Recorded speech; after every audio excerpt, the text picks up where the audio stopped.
Hello everyone, good morning, welcome back to my another blog. তো আজকে সকালটা শুরু হয়েছিল মেঘলা আকাশ দেখে।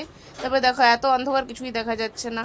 তো ব্রাশটা নিয়ে এই যে বাইরে এসেছিলাম, দেখো পুরো অন্ধকার। বৃষ্টি হয়েছে আমি ব্রাশ নিয়ে যখন বেরিয়েছি তার কিছুক্ষণ আগেও একদম মুষলধারে বৃষ্টি হয়ে গেছে। তো আজ সারাদিনটা বৃষ্টির উপরেই কাটিয়েছি। তো এখানে তারপরে আজ টিফিনটা বানিয়ে নিয়েছিলাম, প্রথমে ছোলা আলু ভাজা।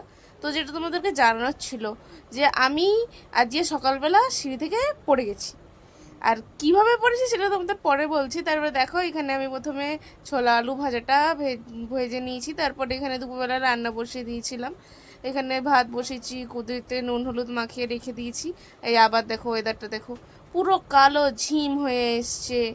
এক্ষুনি যেন মনে হচ্ছে সন্ধে হবে হবে, কিন্তু সন্ধ্যা হয়নি, যদিও বৃষ্টি চলে এসেছিলো। সে যাই হোক, রান্না বান্না করতে করতে আমি তোমাদেরকে বলি যে কি হয়েছে। আজ যে সকালবেলা ঘুম ঘুম চোখে উপরে গেছি, যেহেতু আমি নিচে থাকি, আমার রুম নিচে। তো উপর থেকে নিচের দিকে নিচে নামার সময় মানে চোখে ঘুম ঘুম ছিল, হঠাৎ করে উপরের সিঁড়ি থেকে পা পিছলে পড়ে গেছি। আর বাই চান্স আমি বসে গেছি, নয়তো আমার কোমরে লাগতো জোর। যদিও লেগেছে, একটু লেগেছে। সবাই বলছে যে আমি একটু মোটা সোটা মানুষ, তো মানে হেলদি মানুষ, তো হচ্ছে বেশি লাগেনি, নয়তো আমার কোমরটাই ভেঙে যেত। তো যাই হোক, দেখো মোটা হওয়ার একটু লাভ হতো আছে, হি হি। তারপরে এখানে দুপুরবেলা স্নান টান করে খেয়ে নিয়েছিলাম। তারপরে আজকে এখানে তাল চেয়ে দিয়ে গেছিলো দিদা দাদু, সেখানে একটু ছিল। তো তাল নাকি বেশি দিন রাখতে নেই, তো সেই জন্য মা বললো আজ তালের পরোটা করবে। তো আমি এখানে মাকে তালটা দিয়ে দিচ্ছিলাম, মা এখানে ময়দাটা মেখে নিয়েছিল।